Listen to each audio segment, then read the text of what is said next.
خدا داسې خلکو لکېږي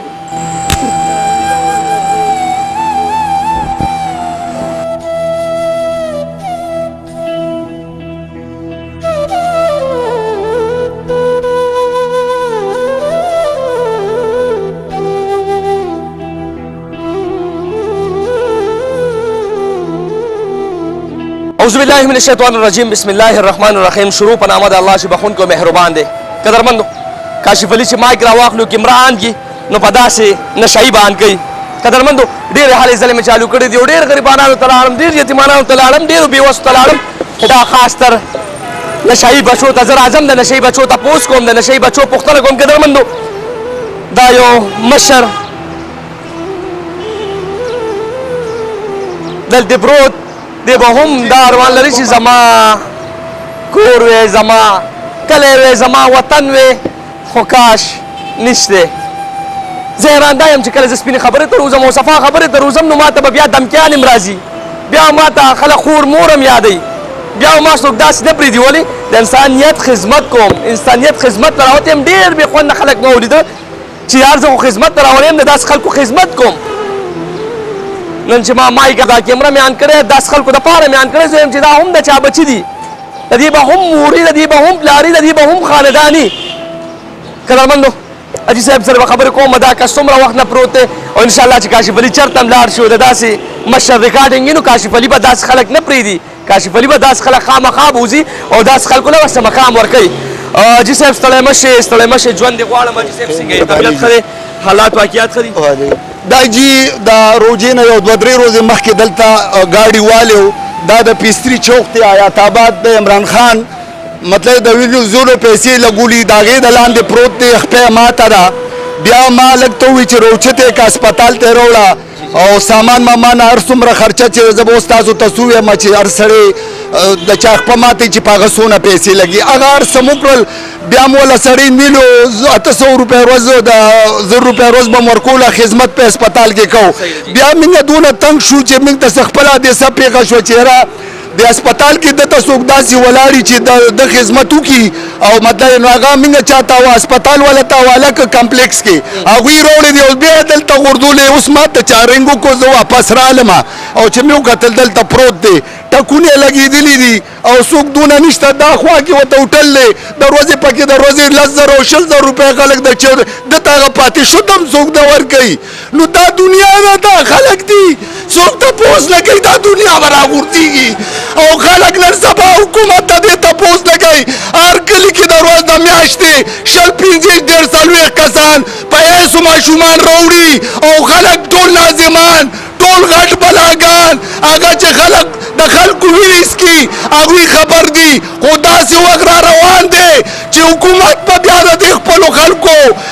مخنیوي نشي کولی د کال په میاشت کې هر کلي کې 50-60 کسان مطلب دا یې په هیڅو بچي راوړي او دا پوډریان دي دا بوځې یو ځای کې دغه کې ډوډۍ ولورکې د چین خلکو چې کم سزاوار شي نو هغه بوځي په هغه کار کوي ورشه وګوره په پاکستان کې چې څونه چینیان کار کوي سزاوار دي او هغوی پې کار کوي ډوډۍ هم خوري او حکومت له کار کوي دا دونه خلک چې پراته دي عمران خان په دې ځای باندې اربونه روپۍ لګولي دي په داسې خلکو دې ولګوي او ټول ممبران چې انسیګان دي ورته په دې باندې په دې نشیانو خلک تنخواګانې علي او 4 محکمې پې نوکران دي او د دې څوک تپوس نه کوي دا څنګه دنیا ده دا څنګه حالات دی تاسو زما وروڼو دا وګورئ ټوله دنیا د به اوبه نه ایسکلې د به اختر نه تېر کړی نو زه تاسو ته یم چې ستاسو بچي هم خدای حاجي صاحب دا راته ووایه حاجي صاحب دا راته ووایه تاسو وایي چې ما هسپتال ته بوتلو واپس راغی دلته یې لړه کړی دی او دلته یې لړه کړی ما ورته ووې چې دا چېرته بوځئ چې خدمت یې وکړي دا ټکونه لګېدلي راته وکړئ دا وګورئ دې غوره ته وکړه دا کولاو که ورته کولاو که ورته مطلب چې دا بوځئ چې د ده خدمت وشي ما وله سړی ویلو شرپا هسپتال کې 400 کسان نوکران دي څوک لاس ته تلاچي چې ګاډي کې سره سړی واچوي دا څنګه حکومت مطلب انسانیت ختم دی ختم دی ما ویل چې لومبنې عمران حکومت والی نو یو به د خلکو له قرآن ورکړي چې د خلکو خدمت وکړي او دویم ځل باندې به دا نشیان د دې ملک نه صفا کړي دا روز تر روزه زیاتېږي دا چې کوم د ویروس دی چې څنګه د دې دغه مخنیوي نشي کولی اوس ته بچي نور تباه شو په هر کلي کې قرآن ورکړي خلکو له چې په میاشت کې 50 کسان په هر کلي کې په 400 کې په تنګي کې په پېښور کې 50 کسان میاشت کې ماشومان په یې سوره وړېدل یې ظالمانو د دې خلکو خدمت وکړئ ته وباسئ ولې چې ما ته دا پته چې دې کلي کې دا سړی دا خرڅوي ام ناظم فیصله کوي ام بدماشان یې سپورټ کوي او پولیس یې سپورټ کوي نو خدای دې جوړې ته وګورئ چې ستاسو بچي به هم غرق شي دا داسې ویروس دی چې والله که کرونا به غم وشي خو د دې غم نه کېږي ورځ زیاتېږي قرآن قسم ورکړې حاجي صاحب یو بوټي تپوس ته چې بوټي ولګوه د ښایست تپوس ته چې پېښور ښایست کا خو د دې ښایست تپوس نشته بالکل د دې خصمانه کېږي اوبه ورته شته او کران پې شته خو د داسې خلکو نه کېږي نه کېږي نه کېږي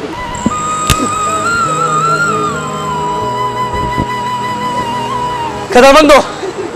زه چې کله سپینه خبره کوم او صفا خبره کوم نو ما ته بیا ډېر دمکیان هم راځي ما ته بیا ما خلک کارونه کوي چې ته ولې د آیسو خلاف یې ته ولې د پوډرو خلاف یې ته ولې د چرسو خلاف یې چې دې کې زموږ روزي ده ستاسو روزي یو بچی غر کوي د ستاسو روزي یو مشر غر کوي د ستاسو روزي یو پلار بچو نه جدا کوي نن چې حاجي صاحب جاړي نو دا ته د انسانیت دپاره جاړي زه یم خدای چې داسې خلک هم دي دنیا کې شته چې د بل لپاره سوچ کوي د بل لپاره سمج کوي حاجي صاحب ته به نه جاړې کاشف علي چې چېرته م راغلی دی او کوم نشی لی کوریج کړی دی کوم نشی لی پروګرام کړی دی کوم نشی لی پروګرام کړی نو حاجي صاحب داسې نه دی پاتې شوی حاجي صاحب هېڅ خفګان مه کوه هېڅ غم مه کوه یوازې لرې کله نه زما کار دی دا د حکومت دا د ټولو عوامو کار دی دا د یو کس کار چا دی دا 4 کسان نشو چتولی زما دې په خدای قسم 2 کسان به تښتېدل او 2 به مې راوستل دا اوچتول او پاسول اسان کار دی خو لا چې څوک د خپلو بچي خدمت نشي کولی خو دا ظالمان د سره تپوس لګوي الله به خیر کړي حاجي صاحب او ډولر څخه حاجي صاحب الله به خیر کړي الله به خیر کړي الله به خیر کړي حاجي صاحب قدرمندو دا یو بل بچي چې نشهید دی زما سوچ هم دا دی یار اسلام کې الله پاک فرمایي چې انسانیت خیال وساتئ انسانیت خیال وساتئ خو نن سبا رحم نشته نن سبا زړونو کې هغه درد نشته هغه احساس نشته الحمدلله زما مایک چان شو نو زه داسې بچې نه پرېږدم حاجي صاحب وایي چې دا ما هسپتال ته بوتلی و حاجي صاحب وایي چې دا ما هسپتال ته بوتلی خو هسپتال کې 25-30 دن تېر کړه واپس هغه هسپتال والا دلته راغلی حاجي صاحب غورځولی دی دلته غورځولی دی دا ټکونه دي راډونه خرچه چې چاله ورځي رور او ایسه نشته نو ما والا ټول خدمت کړی هر څونه چې پې لګېدلي دي نوکر مې والا نیولی دی او بیا یې دلته راوړی دی غورځولی دی نو دا انسانیت دی الله به خیر کړي حاجي صاحب انسانیت نشته حاجي صاحب یار بهر ملکونو کې وي چې کارغم مړ شي که نه نو هغې پسې هم پولیس راځي هغې پسې هم د عوام راځي هغې هم عزت کېږي د کارغې هم قدر کېږي خو زما کله پېښور کې د دې ګلونو ښار کې داسې یو بچی داسې یو مشر داسې یو سربراه پروت دی نو بیا څوک نشته چې په هغه بچي خیال وساتي بیا څوک نشته چې په هغه بچي نظر واچوي قدرمندو الحمدلله چې کاشف علي چېرته م تللی دی او دا کیمره یې آن کړې ده نو بیا یې داسې بچی نه دی پرېښی بیا یې داسې سربراه نه دی پرېښی بیا یې داسې مشر نه دی پرېښی او 8 ورځې دلته پروت و د هغې نه پس لا 4 ورځې د هغې نه پس مه اوچت کړی دی په خلکو بیا هلته کې خلکو رانه ریکارډینګ کوو چې دا زه نه پېژنم د خدای د رضا لپاره مه اوچت کړی دی زه نه پېژنم زما څه نه دی خو باید د دې ملک صاحب الله به خیر کړي الله به خیر کړي قدرمندو ما ډېر نشایان بوتله ما ډېرې خویندې مینې چایي بایسکل پوډر بایسکل الحمدلله زه دومره تکړه نه یم خو زما کیمره او مایک چیان شوي هغه خور هغه رور هغه زه اوچتوم او خامخا یې به وځم د هغې رزلټ زه ورکوم الحمدلله نن بیا یو قدم ما راواخېستو ما سره بیا څنګ په څنګ ولاړ اخلاص ویلفیر فاونډیشن چې د هېڅ تعریف محتاج نه دی چې کله نشهی خبر راشي نو اخلاص ویلفیر فاونډیشن وایي چرمین اجاز خان چې بچې دا هم د چا بچې دا راوله قدرمندو دا هم نشایي انسانیت خو ختم دی تال کې پکې سپکې نه یې را سره نه پرېښو چې مطلب حاجي صاحب الله به خیر کړي انسانیت خو ختم دی خو بیا هم چا ښه کور آباد څه خلک شته چې د هغې د وجې دا دنیا آباد ده قدرمندو دا مشر دا زبوزه اخلاص الفیر فاونډیشن ته چې کوم نمبر یې بر دا اخلاص الفیر فاونډیشن نمبر دی تاسو ډایرکټ په ډایرکټ د چاچا سره راتلم ساتلی شي دغه نمبر باندې ور راتلی شي د دې چاچا تاسو پوښتنه کولای شي مونږ سره اوسې تاسو چرته مزي دا چاچا به زبوزه اخلاص الفیر فاونډیشن ته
قدرمندو یا پروت بچي یا الحمدلله موږ روچت کوم دومره تکړه نه یو خو الحمدلله ستاسو غونډې خویندو میندو ستاسو غونډې روریانو دعاګانې دي بیا زه فخر او ویاړ اخلاص الفیر فاونډیشن باندې کوم چې کوم نشي ما کتلې دی نو هغه بیا ما روچت کړی دی ما راوستې دی اخلاص الفیر فاونډیشن ته هغې ورته روم ورکړی دی هغې ورله عزت ورکړی دی حاجي صاحب ما در سره ویډیو دوران کې واده وکړه چې حاجي صاحب دا بچې به وشتو الحمدلله تا په خپلو سترګو هر څه ولید حاجي صاحب بچې م روچت کو مشر م روچت کو څه به یې غواړې زه دا ویل غواړم جي چې زه دلته دوی سره رالم او د دوی دا خدمت مو ولیدو او دا ټول ارسمونو هغه چې مخکینی مې کم جذبات و هغه زما داسې شو لکه یخې اوبه پې واوړې دي چې دا دومره دغه بې سهاره دا خلک پراته دي او دوی خدمت کوي نو څنګه چې په کراچۍ کې یو عید یو بوډا غوندې سړی او د اوسه پورې خدمت کوو نو هغه پسې دویم نمبر خلک چې کوم دی دا دي او انشاءالله دوی به هغه موقع ته ځان رسوي چې کوم د عیدي دغه او زه وایم چې هر مسلمان هر پښتون هر رور داسې خدمت ته لاس واچوي چې چا سره ظلم کیږي چا سره زیاتی کیږي ا د دې خلکو مرسته کوي او دوی سره ټوپک او کوتک او د پیسو او د منډې تړنې خدمت کوي زما د دوی سپی ولیدل د دوی دغه مې ولیدل بلډینګ ته رالم کو څوک د خدای نامه په نوم باندې سور کول غواړي نو ا د داسې خلکو سره رابطه کوي او دلته د په موقع راځي چې دې خلکو سره مطلب دار جمعات جوړولو نه زیات دا چې کوم دی مطلب دار لازمی دي او ما د دوی خدمت وګورو چې دا څومره دغلته بچي پراته دي او دا ټول داسې تو ما او دی دا ټول یو ځای شو داسې کار کوو نو والله په بالله چې په پاکستان کې به د ګلونو نه دا چې کوم زمونږ دا کول دی دا به ګلونه شي لکه دا بوټي ګلونه نه دي دا ګلونه دي دغه ګلونه ته چې اوبه نه اچې نو مطلب دا انسان یې کوي نو چې انسان خدمت نه نو مطلب دا په نور څه به خو زه عمران خان لا دا دغه ورکوم او د پښتونستان حکومت لا چې هر سړي په وایي چې جمهوریت نر دی که ښځه ده صرف دا ده جمهوریت نوم نه دی جمهوریت خدمت دی او مطلب دا زما رونو مطلب دا زه خپل څه دغه نه غواړم چې زه دې څه مشهور شم څه کټ نه غواړم زه خپله ټیکهدار ګلکار به مطلب دا چې د داسې خلکو خدمت کول لازمي دي د شپې کوئ د ورځې کوئ چاله جامې ورکوئ او مطلب دا زما دغه دی دې سره لاس واچوئ ژوند دې غواړم قدرمندو په څنګ کې چې کم مشر پروت دی زه هم کور کې داسې مشران لرم زه هم کور کې داسې سپینګیري لرم زما هم سوچ دا دی چې زه هر نشي روشت کم د هر بچي علاج وشي ته به دې کې ریکویسټ وکړم حکومت پاکستان ته هم هغه ویلفیرو ته به هم وکړم چې یار ستاسو په سر څومره پیشن دي ستاسو په سر څومره داسې خلک دي هغې روچتوئ حفاظت کوئ خیال ساتئ الله پاک اسلام کې فرمایي د یو انسان زندگی چینج کول د ټول انسانیت زندگی چینج کول ده الحمدلله زموږ سټیپس هم هو هغه تاسو خپل وکړو چاچا یار د روډ د پاسه پروت الحمدلله اوس راغلو حیا کې به عزت کې به سکون کې به انشاءالله 3 ماه بعد به زه راځم د دې چاچا رزلټ به در کومه دا ستاسو دعاګانې دي ستاسو مینه ده ستاسو سپورټ دی ستاسو محبت دی زه به اخره کې اجازه صاحب ما سره نشته اخلاص الفیر فاونډیشن مشر هغه ته زه هم شاباشي ورکوم چې ما سره ولاړ دی کاشف علي ودنا غونت انسان سره ولاړ دی الحمدلله چې څومره پیشن ما راوستي دي اجازه صاحب هغه خلکو خپل بچي ویلي دي هغه خلکو ته مشران ویلي دي هغه خلکو ته کشران ویلي دي او په هغه خلکو خیال ساتي قدرمندو زما ونن د دې ورځ خپرونه تاسو خپل وکړئ چې کوم مشرو یا په سړک پروت یا الحمدلله موږ راوستو کومې نمبر دي دا د اخلاص ویلفیر فاونډیشن نمبر دي کم داسې وس والا خلک او داسې خلکو نه راتلل غواړي ډایرکټ په ډایرکټ دغه نمبرو سره رابطه ساتئ او د داسې خلکو تپوس پوښتنه کولی شي کوم زما لاندې نمبر دی دا زما وټساپ نمبر دی بالکل ما سره رابطه هم ساتلی شي چې کوم دغسې په روډونو پروت خلک دي انشاءالله دا زما مشران دي دا زما سربراه دي زه به دې له راځم او د دې خیال وساتم قدرمندو ما له راکړي اجازت خپل کیمرامین وسیم جان سره شیخ چرته په الله سپارم الله خوشحال آباد کامیاب لره والسلام